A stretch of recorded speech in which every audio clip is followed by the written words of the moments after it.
Listeners, are you ready for your monthly literary adventure? We now have the BFF Book Club.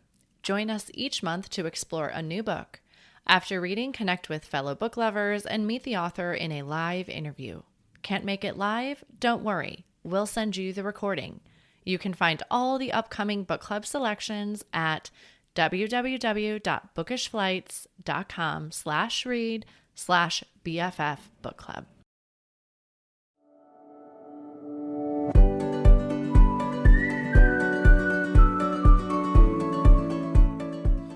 Hi, I'm Cara Infante, and this is Bookish Flights. In each episode, I chat with one bookish guest as we take some time to sample and savor the pairing recommendations from their bookish flight. We hope to give you suggestions to cultivate your TBR list and nurture your leisure time through books. In today's episode, I am chatting with Melody Carlson. Melody is the award-winning author of more than 250 books with sales of more than 7.5 million, including many best-selling Christmas novellas, young adult titles, and contemporary romances. Today we are here to discuss her latest novel, Welcome to the Honey B&B, which explores family, second chances, and community in the face of dementia. Welcome to the show, Melody. Thank you. Thanks for having me. Absolutely. Well, I feel like we are so much more than these bios we write. So can you tell us a little bit about who you are? Well, I mean, aside from what the bio said, I am a nature lover. I live in one of the most beautiful places, I think, on the planet in Oregon. Got a couple of grown sons that are still trying to grow up. And, Don't tell me yeah, that. I have two sons myself. yeah, yeah. And then my husband, who I kind of inspired this story, just passed away. Oh, I'm sorry to So hear I'm that. kind of in the midst of that too. Yeah. Yeah, Yeah. absolutely. How has that journey been then? I mean, I imagine writing this book and all of that has been very challenging. Yeah. I mean, when I wrote the book, he was diagnosed with FTD, Okay. which is frontal temporal dementia, which I would try to explain that to people. And when you just use FTD, when they were like, "What is it?" And I would Yeah. say, "Well, Bruce Willis has it, and this is what it is." And it's not Alzheimer's. It's a much faster, much more aggressive. And I kind of got tired of just explaining that. Yeah. And I thought, I've done it before. Why don't I use a novel to teach about some real life? And so I just thought, okay, here's the opportunity. So I was writing the book, and my husband, he was having problems, no doubt, Right. but he wasn't that far gone. I had no idea that when the book released that he would be gone. And Yeah. so this is interesting. It's been Oh, very interesting and yeah. hard. Yeah. Oh, yeah. I can't even imagine. I want to just be open Yeah. to it. There's been a lot of hard, various things in my life and with family members and all of that. And I kind of got early on used to just being out there and being candid because I just think, you know, these are hard topics. There's no doubt, Yeah. but it's like I think it gets easier, for other people too when you talk about it because somebody's going to be facing something in their lives if they're not already. It's just inevitable. Yeah. That's part of life. Yeah. So just talk about it. Yeah. You know. I feel like once Yeah. you are honest and like kind of open, and it can be very raw, right? I think people will find you, right? And be, oh, then they feel like they can kind of open up about maybe some difficulties, and it opens up this line of communication, and it can end up being very hard, but very beautiful at the same, double-edged sword of that. Yeah. And I think that's kind of the beauty of books and story Yeah. is it sort of gives you this opportunity to say things you might not just blurt out at the grocery store. Or maybe you could. But yeah, it's an opportunity to start a conversation. Yeah. Yeah, my husband and I were talking just this morning about he listens to a lot of long form podcasts, like the 3 hour ones. And I'm like, I don't know Yeah. how Yeah. you do that of just having the time. But he said what he really loves about it is and I feel like books do the same thing. And that's why I'm bringing this up is you get to spend quite a bit of time with someone and you can really see maybe their thought process change around the topic that you're talking about, or their understanding, and where you can't see that in a much, like you said, like a Yeah. grocery store conversation. It gives you a much more of a platform to do that. Yeah. So well, you have Welcome to the Honey B&B is out now. Can you tell the listeners a little bit about it? Yeah. I as I mentioned, the character in here is inspired by my husband. His name's CT, and he's not the main character, but he's a very important character. And he is dealing with FTD, which is a really aggressive, progressive kind of dementia. Yeah. And he's not that old. They were just kind of ready to celebrate their happy golden years. And he's been a farmer, but he can't really farm anymore, and he can't do a lot of things anymore. Sure. And their daughter, Jewel, is an artist, kind of a frustrated artist who's been running a gallery that she started down in the Bay Area. And she's been through kind of a raunchy marriage, and she's got a teenage girl who is just defiant and, like a teenager would be. Yeah. And she's having a hard time, and her name's Jewel, and she is talking to her mom, and her mom's name is Honey. And she's talking to her on the phone, and she can tell her mom's in distress. And so she just decides just to sell it all and pack up her gnarly teenager Cooper, who's named after the grandfather, CT, Okay. and just go home. And so she goes home to Oregon, of course, and she the farm has been a lot of it's been sold off to a neighbor, which is kind of a point of contention with CT, because he doesn't really quite understand how that happened. And so he kind of holds it against this neighbor who's really a nice guy, Miguel. And anyway, the daughter shows up, and it's just, things are just a mess when she gets there. And her mom's been hurt, and her dad's confused, and it's just, you know, Yeah. she's there instantly sort of picking up the pieces, which is not unusual when you're dealing with somebody that has dementia, that things go awry. Yeah. And a lot of things go awry in the book, but a lot of things go really well too. I mean, it's kind of like that, the good that comes out of the hard, and the relationships that have been a little, messed up over the years, and just kind of patching them back up together. And that's kind of that's where the book launches from there. Yeah. Yeah. And I Yeah. think we all know that we're not going to get out of this life and it's going to be super easy, right? And so I think Yeah. having books like this, where you see people go through the hard, is important, because not only can you maybe see your own story, but it gives you maybe some hope that your story will be okay too. And, it gives you some of that Yeah. hope, which sometimes can be Yeah. lost in the hard.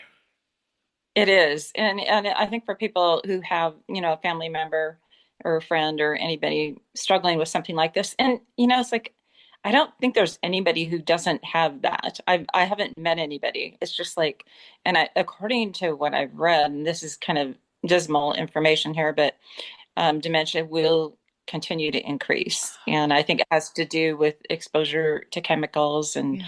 things we've been eating and breathing and everything. And I think it's related to COVID too, because I saw that with my own husband. The last time he got COVID, just about killed him and took him clear down to a really low level, which is kind of why I think he died sooner than I thought he was going to. Yeah.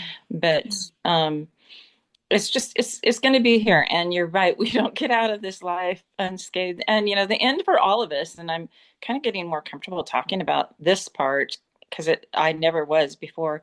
But I mean, we will physically die, Yeah. and people don't really like to talk about that or think about that. Americans, Yes. especially Yeah. the Western culture, it's a hard subject. And I think with baby boomers, it's a tough subject too, because they're seeing it, and it's like, no, that wasn't supposed to happen. We were you know, this generation that we were going to just, last forever. And, uh, so anyway, yeah. Yeah, sounds like a lot of tough themes in there, but a lot of necessary themes. And then books make us think about these things too, right? As they make us maybe ponder what we're doing in our own life, or like you said, even admitted. And I think about that too, of like, we don't want to think that we're going to die, but it is true. And so thinking about the end and what that is like. Yeah, and I think probably what I tried to do in this book and in real life too is just focus on relationships. Because to me, that's the lasting thing. That's the thing that really matters. Yeah. And, family, friends, neighbors, all the community that's around us, that's a really good thing to focus on. And so I kind of, yeah, took this kind of broken community and just to reassure readers, I tried to handle it lightly. Yeah. I Okay. tried to put some humor in it. And the character CT, I gave him a sense of humor very much like my husband's, although I made him grouchier than my husband. My husband was not as grouchy as this character. Okay. But I've heard it's more typical to be grouchy. In fact, people kept warning me, like he's gonna, he'll probably get mean and this will happen Yeah. and that'll happen. And it didn't. But I gave CT those Yeah. Small things mercy in that, right? his poor wife, I just, yeah, tortured them a little bit. But yeah, it it's just life. Yeah. Well, what Yeah. is your wish for readers when they pick up this book? What do you hope they'll take away from it?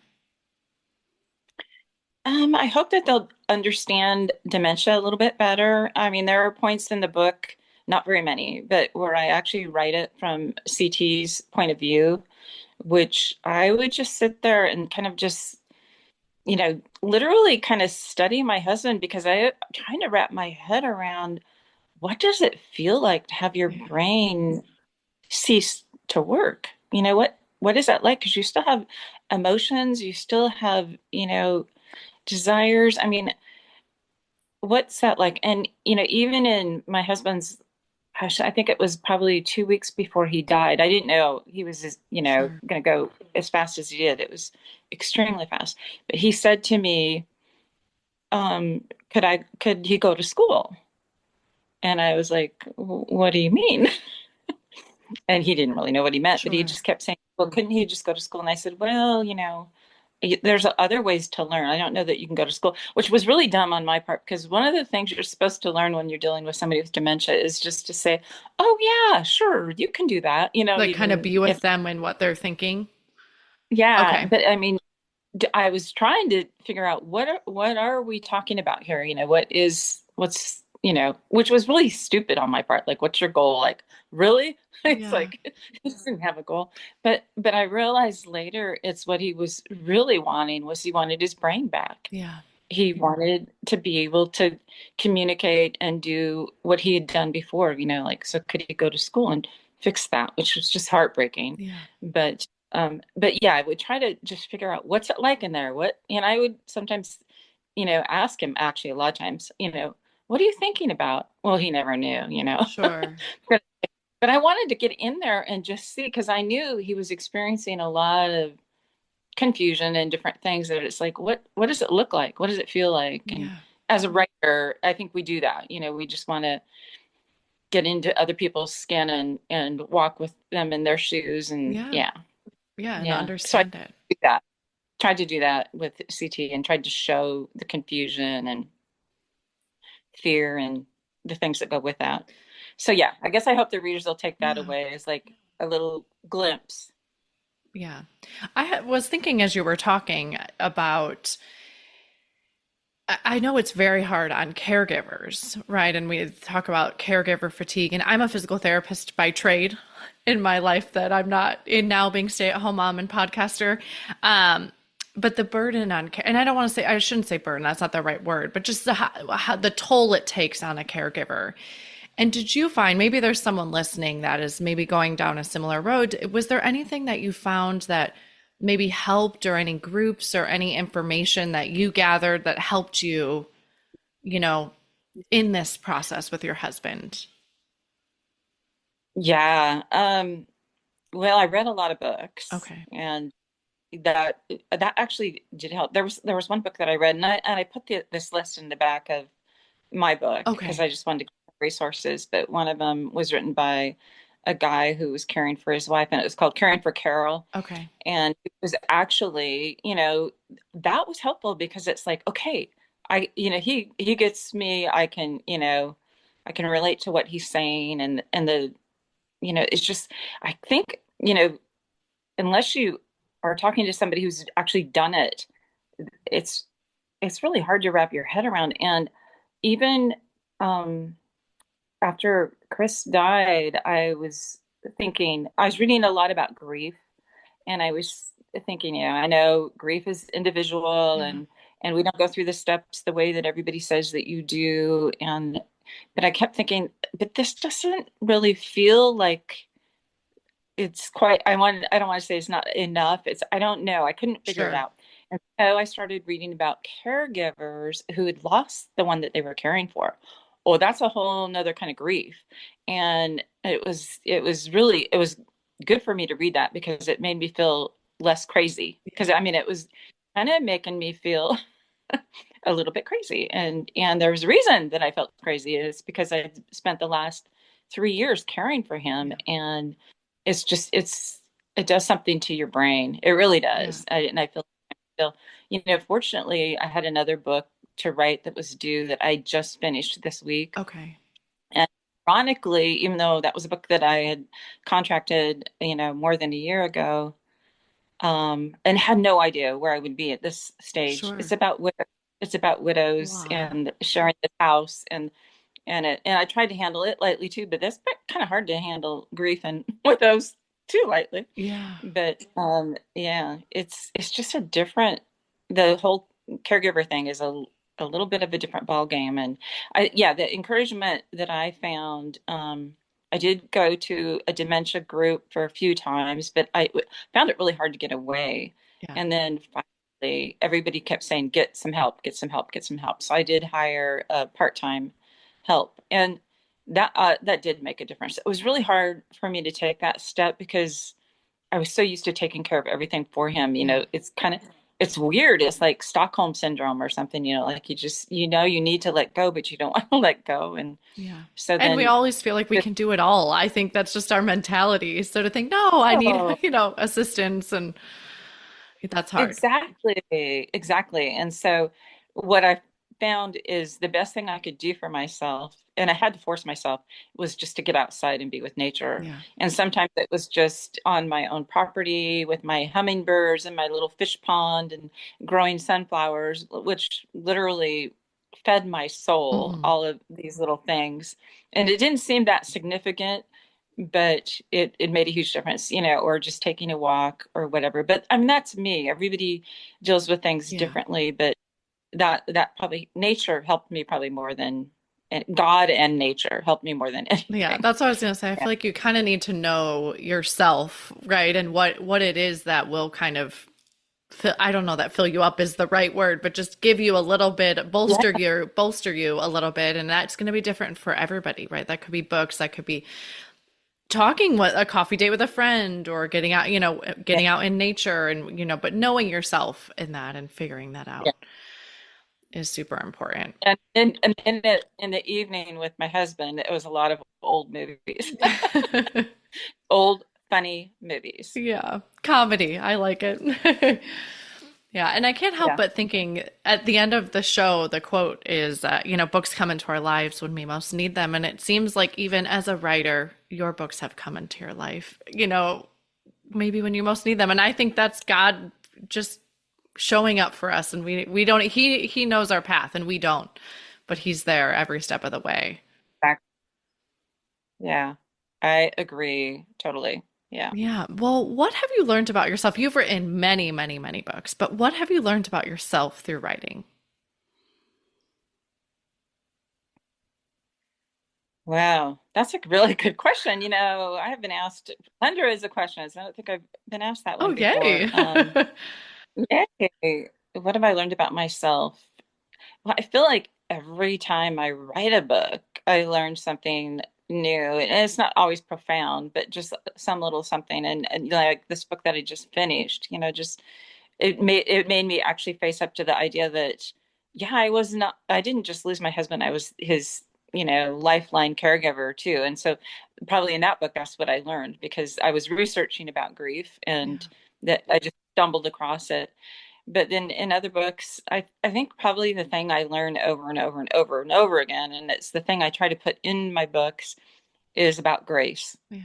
And it's just about not judging people based on how they make you feel or how they look or how they talk or whatever, but just, in a book, whether you're reading or reading, you get to peel back the layers and you get to see who they really are. And so in real life, it's just my reminder, Yeah. keep doing that. Don't just sit there and make a snap judgment. And I'm really good at making a snap judgment, which I hate. Yeah. But because my mind is always running ahead, it's like, well, and I'm like, I want to go, shut up. Yeah.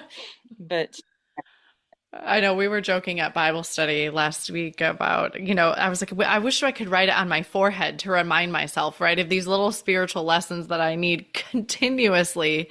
And my other friend jokes, she's like, well, then it'd be out of sight, out of mind, like it just like even I on guess your you could write forehead. it backward and hold it up here. But just it's Yeah, how we continually need those reminders. I know. I feel like I get them all the time. Yeah. Well, was there a book that you read, and this could be at any, well, I guess many years ago, but was there a book that you read that made you want to become a writer? Early on, I loved Rosamund Pilcher and Maeve Binchy. Yeah. And but they were so good. And Elizabeth Berg. I loved Elizabeth Berg too. Okay. And I loved them all because they wrote about, to me, it seemed primarily it was about women and relationships and family and things. And I remember reading my first, I can't remember which one it was, might have been Glass Lake or I don't know. Anyway, The Shell Seeker or something. And I was at a time in my life when my boys were not needing me so much, Sure. and I just remember getting just this kind of glimpse of maybe I could do this, but it was just real fleeting. Yeah. It still took me a couple years. I think I was just writing just in general, but not books. And then finally it was just like, I'm going to write a book. And I don't know what I'm doing. I don't know what. I'm just going to do it. And so I just jumped in. But yeah, I'd say those three were and I also really liked Lucy Maud Montgomery, Yeah. and I'd never read the Anne of Green Gables as a child. I tended to read up as a child, things like, I can't even think now, but that's another thing. I've got brain fog. But Not Ellen but yeah, Montgomery. yeah. I know I loved what she did, and I just thought she was so ahead of her time. She just was pretty amazing. But yeah, Yeah. women writers. Yeah, is that still surreal of, you think back to, okay, I was just writing at the time, but I wasn't writing books, and then you're here now with 250 plus books. Like, is that still surreal for you when you think about that? It is. If I think about it too hard, I not even know how it happened. And even, I've slowed down, which is a good thing. Sure. I mean, but even just finishing the book that I just finished, I'm still like, and I think this after every book. Oh, that book's probably no good, Yeah. and how did I do that? Especially going through this stuff with my husband. I mean, he died at Christmas time, Oh, so that was so pretty hard. recently. Yeah. And yeah, I think God, thank you. I think that's the only answer I can come up with is that, and I still have, in the middle of the night, I got a brand new book I did. I mean, I'm barely done with this one, and I got a brand new, Yeah. but I have another book that I need to write, so I'm not going to probably do that one, but I'm going to jot it down. I'm going to hang on to it. Yeah. Keeps allowing you to just put one step forward, right? Just keep going. And I think sometimes it's hard to do that in grief, but just keep moving. So. It's a good, healthy thing. Yeah. Yeah. Well, we already kind of switched gears a little bit to who you are as a reader, but what genres do you enjoy reading?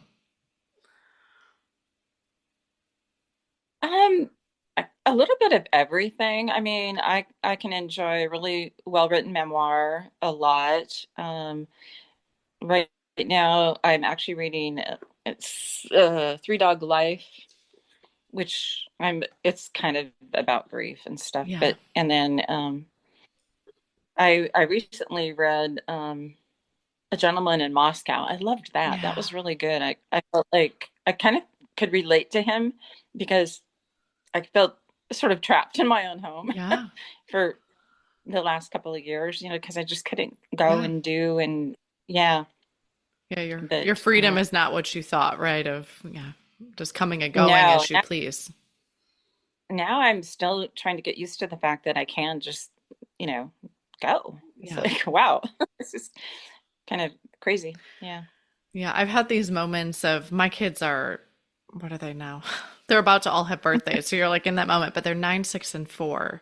And when I'll go to get in the car by myself and no one is with me, it almost seems like deafeningly loud in there, and I'm like, no one's in here. But it's so I can kind of relate in that sense of like it's just so strange that like, oh wait, I'm by myself and it's completely quiet and it's almost like Yeah. humming, but it's not, you know. I know. Yeah, I do know. Yeah, I imagine it takes some Yeah. time to adjust. Well, how in your busyness do you find time to read? Well, long ago when I first, got serious about writing, I wouldn't even let myself read while I was writing because I was really afraid that it would seep into my book. I Sure. didn't want to, plagiarize somebody Yeah. accidentally. But so that now it's like after I'm done with a book, then I get to, and I've got like a whole stack. I order books all the Yeah. time. I always joke that it's like take me 3 lifetimes to read my TBR. So, Yeah, me too.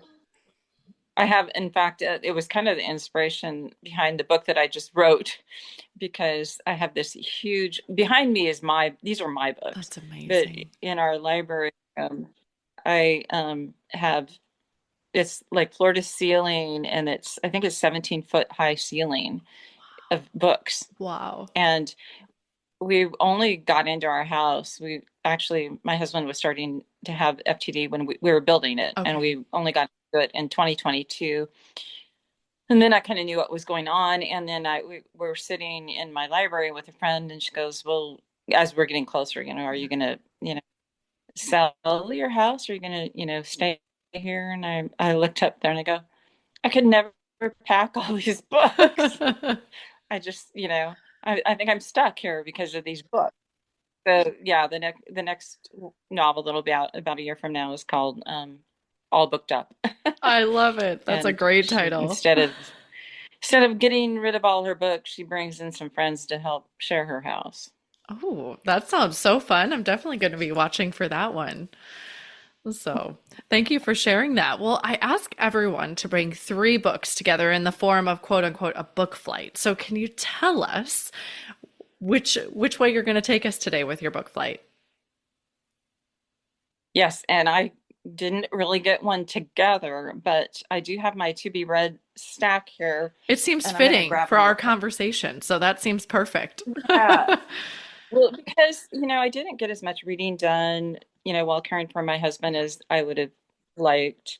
The first one that I already mentioned is The Three Dog Life, which Yeah. I am just reading right now in the midst of. Then the next one that it just intrigues me is The Warsaw Sisters, Yes. Amanda Barrett. I just thought it just sounds good. Yep. And then the next one is an oldie that Okay. I've read before, but I'm ready to read it again. It's Catherine Marshall, Yes. Beyond Ourselves. Oh, I haven't And read that one. I love Catherine Marshall. Yeah. Yeah. Well, and she wrote, Man Called Peter and, Yes. several other wonderful books. Christie and That's what I was gonna yeah. say. I've read Yeah. Christie and I absolutely loved it. And then I added, is it Julie? Is she have one called Julie, I think? I don't know. I added that one to my list after I read That Christie. sounds familiar. Yeah. In a while. I'd have to go dig around on my bookshelves. Yeah. Find them. But yeah, Yeah. after I read Christie, I was like, oh, gotta add this now to my TBR, jogs my memory to keep looking for her on the shelves. So, well, thank you for sharing your Yeah. TBR with us. I'm hoping you'll get to these soon and you love them. How I love to end our show is with our bonus pairings, which are just a speed round of questions you can answer really quick. Are you a rereader? Okay. Not so much. And I don't know how honest I should be. I don't even reread my own books when it's time for proofing the pages. Well, with Which 250 plus books, that would be, I mean, that would be a lot of time for you. I know. I always tell my proofers, I just trust you and Yep. kind of just sign off and yeah. Yeah. I mean, and I imagine by the time that the amount of times you've been through the story by it before it gets to that point, you're like, okay, yeah, I've been there, Yeah. done that. Yeah. I will rewatch movies, so Yeah. A bit shorter format. yes. Well, what is one book you've read that has changed your life? Ooh, the Bible. I love it. Heard that one before. Yep. Yeah. Where is your favorite place to read? I like reading in my library. It's real cozy in there. With the weather's good, I love reading outside. Yeah. It's just, peaceful. Yeah. Yeah. That sounds lovely. And then lastly, well, you actually, my last question is always, what are you reading next? But you've kind of already told us that today. Yeah. Yeah. Well, perfect. We'll add that Yeah. in as like your book flight. Go see the book flight. Well, thank you so much for coming on the show with me today, Melody. I know your time is precious and I appreciate all you've given me. Thank you for your time. You It was are fun. welcome.